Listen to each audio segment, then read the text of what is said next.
बिहार के सदर अस्पताल में खड़ी इस एम्बुलेंस को यह पता है कि इसे लोगों की जान बचानी है, लेकिन गलती से इसे कोई जाकर इसका दाम न बता देना। इस एक एम्बुलेंस को लाने के लिए न जाने कितने अधिकारियों ने कितना जतन किया है, कागजी कार्रवाई की है, तब जाकर ये आई है। लेकिन गलती यहां हो गई कि न्यूज 24 के हाथ वो कागज लग गए हैं और इन 3 पन्नों में लिखे एक एक शब्द, एक एक नंबर सिवान में एम्बुलेंस के नाम पर घोटाले का सबूत है।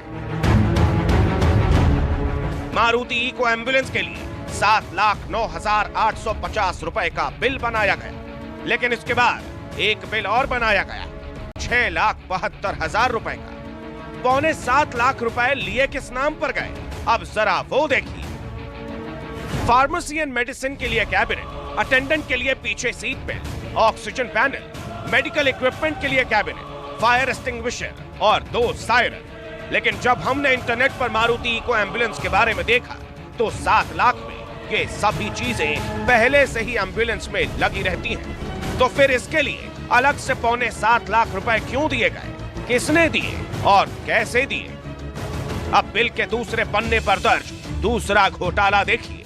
अलग अलग इक्विपमेंट के दाम जोड़े गए। हमने इंटरनेट पर इन सभी चीजों के दाम देखे तो हम दंग रह गए। मॉनिटर मल्टी पैरामीटर असल दाम है करीब 30,000 रुपए। इसके लिए बिल बनाया गया 1,18,000 रुपए का। सिरिंज पंप बाजार में दाम है करीब 20,000 रुपए, बिलिंग की गई 69,000 रुपए की। सक्शन मशीन बाजार में इसकी कीमत है करीब 8,500 रुपए, इसके लिए दिए गए 33,000 रुपए। ट्रांसपोर्ट वेंटिलेटर की कीमत जोड़ी गई है 3,41,000 रुपए, बल्कि बाजार में इसकी कीमत करीब 60,000 रुपए है।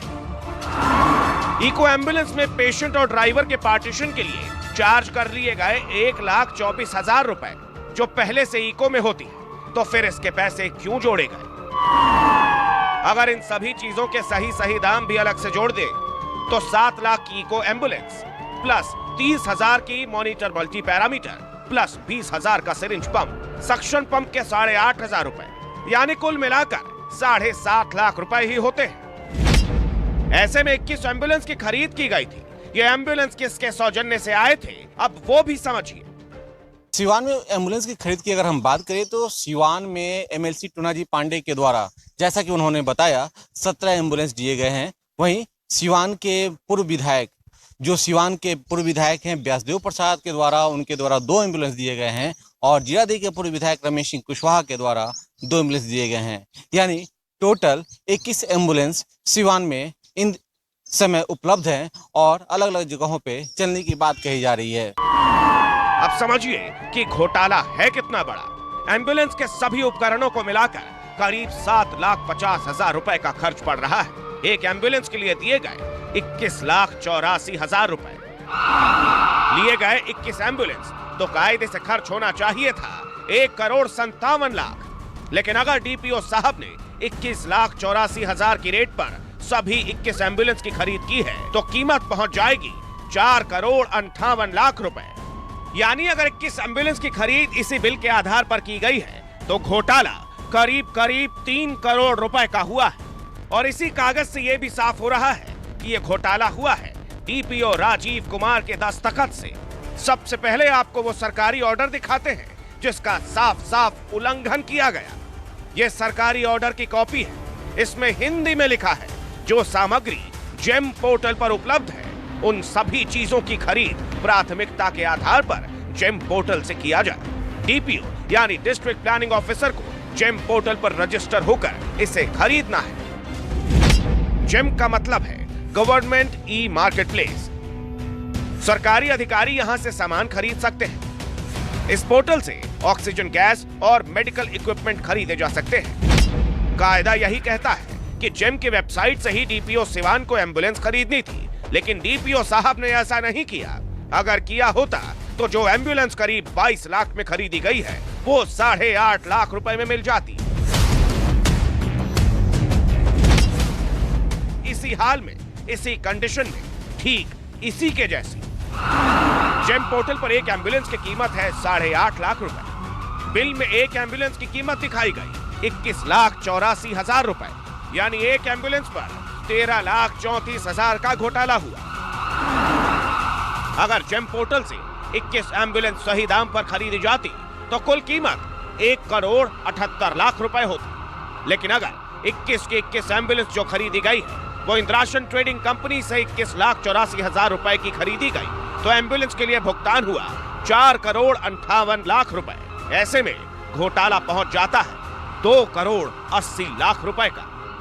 यहाँ भी एक पेच है। यहाँ अधिकारी ये दलील दे सकते हैं कि जिस वक्त हमें एम्बुलेंस की जरूरत थी उस वक्त जेम पोर्टल पर एम्बुलेंस उपलब्ध नहीं थी। ऐसे में नियम यह कहता है कि अगर जेम पोर्टल पर वह उपलब्ध नहीं है तो फिर टेंडर जारी होगा। लेकिन यहाँ भी डीपीओ साहब से कुछ सवाल है। क्या उस वक्त जेम पोर्टल पर एम्बुलेंस उपलब्ध नहीं थी? क्या टेंडर निकाला गया था? अगर निकाला गया था तो इंद्रासन ट्रेडिंग कंपनी को ही टेंडर क्यों दिया गया? अगर टेंडर दिया भी गया तो एक एम्बुलेंस के लिए 21,84,000 रुपए कैसे वाजिब है? अगर किसी विधायक को एम्बुलेंस चाहिए अपने विधानसभा क्षेत्र के लिए तो उसकी खरीदारी वो कैसे करेंगे? सबसे पहले विधायक डीपीओ के पास एक अनुशंसा करते हुए लेटर लिखेंगे और डीपीओ उसके बाद एक कोटेशन जारी करेंगे कि एक एम्बुलेंस में इतना खर्चा होगा, और उसके बाद जो राशि तय की जाएगी विधायक अपने फंड से उस राशि को रिलीज करेंगे और उसके बाद एक कमेटी बनाई जाएगी। चूंकि मामला एम्बुलेंस का है, स्वास्थ्य विभाग से संबंधित है, इसीलिए उस कमेटी में डिस्ट्रिक्ट सिविल सर्जन भी होंगे और उस कमेटी की देखरेख में एम्बुलेंस की खरीदारी होगी। लेकिन जब हमने एमएलए एमएलसी से इस घोटाले के बारे में पूछा, जानने की कोशिश की, तो सुनिए उनका क्या कहना है। तो पैसा नहीं नोट होता है ना? हाँ। उसमें ये है कि भाई मेरे विधायक निधि से 2 एम्बुलेंस है ना मेरे विधानसभा क्षेत्र के लिए किया जाए, बस इतना ही होता है ना? अच्छा। अब कौन एम्बुलेंस होगा, क्या होगा, उसका रेट क्या होगा, वो तो विभाग तय करता है। सिवान में जिन लोगों ने करोड़ों का खेल किया उसके 2 मेन खिलाड़ी हैं। करोड़ों के एम्बुलेंस घोटाले के 2 अहम किरदार हैं।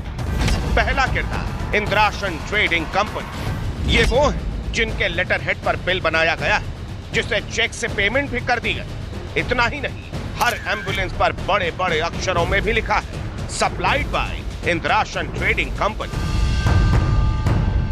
इंद्रासन ट्रेडिंग कंपनी का जब हमने पड़ताल शुरू किया तो उसके नाम पर ये एक गोडाउन मिला जो दहा नदी कंपनी के पास है। दहा नदी सिवान शहर के कलेक्ट्रेट के पास है और यहाँ पे ये एक गोडाउन मिला है जिसमें मेडिकल इक्विपमेंट्स और एम्बुलेंस नहीं बल्कि पाइप फिटिंग के कुछ सामान रखे गए हैं।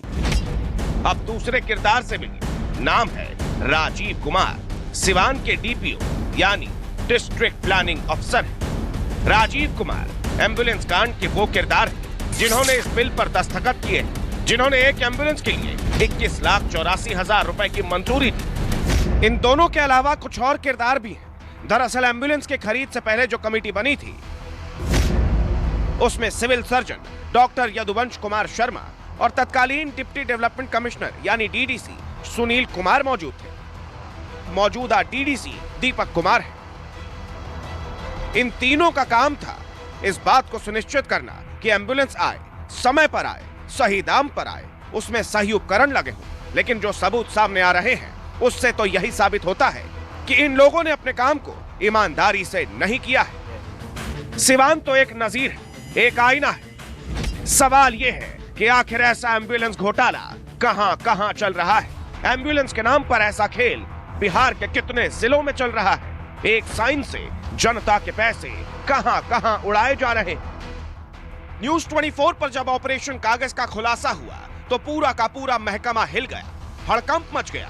News 24 reporter Akash Kumar Siwan DPO Rajiv Kumar के कार्यालय भी गए, लेकिन वो दफ्तर में मौजूद नहीं थे। उन्हें फोन मिलाया तो सुनिए उन्होंने क्या कहा। आकाश बोल रहा हूँ न्यूज 24 से सर। एक्चुअली मैं वो एम्बुलेंस वाले मैटर को लेके आया था, आपका एक स्टेटमेंट चाहिए था। कहाँ मुलाकात हो पाएगी? आपके ऑफिस पे था। अच्छा, ऑफिस गए थे? ऑफिस में तो नहीं होगी, कल आइए आप ऑफिस। एक हमारे यहाँ एक कागज़ लगी है जिसमें एम्बुलेंस जो खरीदा गया इंद्रासन से ही खरीदा गया है। एक एम्बुलेंस कितने में खरीदा गया है, कौन कौन कमेटी थी, ये सारी चीज़ें चाहिए। क्योंकि तो सारा लिखा ही होगा आपको। हाँ वो सारी सब देखिए, मेरे बात सुनिए, ये सब आप लोग को दिग्भ्रमित किया जा रहा है, ठीक है, और ऐसा कोई भी बात नहीं है। जो भी है कमेटी के देख रेख का, उसमें बहुत सारा इक्विपमेंट लगा हुआ है, इसलिए उसका रेट एकदम एप्रोप्रिएट है, वो कमेटी डिसाइड करती है।